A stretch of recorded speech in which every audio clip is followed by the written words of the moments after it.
Just delivered pop rocks, and then in comes Lola Vice to execute her women's breakout contract and ruin your night.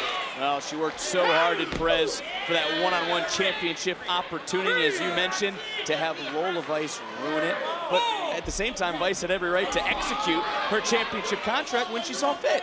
Perez off the top. No, I don't fault Lola Vice. Big high cross body, hook of the leg, not enough to keep Vice down. In fact, Roxanne Perez knows what the value of that contract. She's been there, she's held it, she's had it in her possession. So the issue is not necessarily Lola Vice executing the contract at the time. I think this is part of a larger situation, Vic. Added frustration in the championship chase of Roxanne Perez. That's a great point you bring up, Byron, is right now, look at Lola Vice chopping down Roxanne Perez.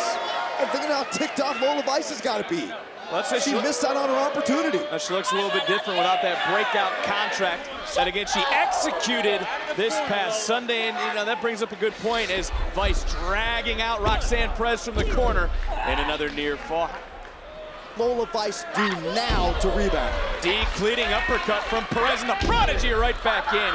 And as we relive these two brawls following the matchup we just talked about at Vengeance Day, they were escorted into the building via separate entrances because Roxanne Perez, Byron, arrived an hour early today and was waiting in the NXT parking lot for Lola Vice. Roxanne's just trying to govern her emotions right now, govern her frustrations. Right now, shoulders down one more time. Vice has enough to kick out. So the convenient target for those frustrations is Lola Vice.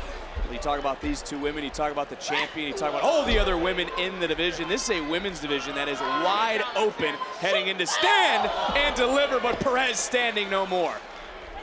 Perez, though, give her credit where credit is due, popping right back up. Now looking for some pop rocks, countered by Vice. Spinning around, what a back fist under the jaw. Perez got to be knocked out, and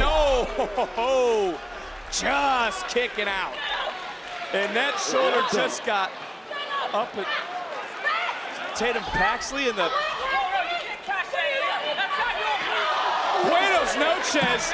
Turn the lights. I think she's trying to turn in the breakout tournament to execute it. Back to live action. Pop rocks hit perfectly by Perez, who picks up the win. Here is your winner, Roxanne Perez. I just mentioned that. I just said Lyra Valkyria should be thanking Tatum Paxley. I take my words back.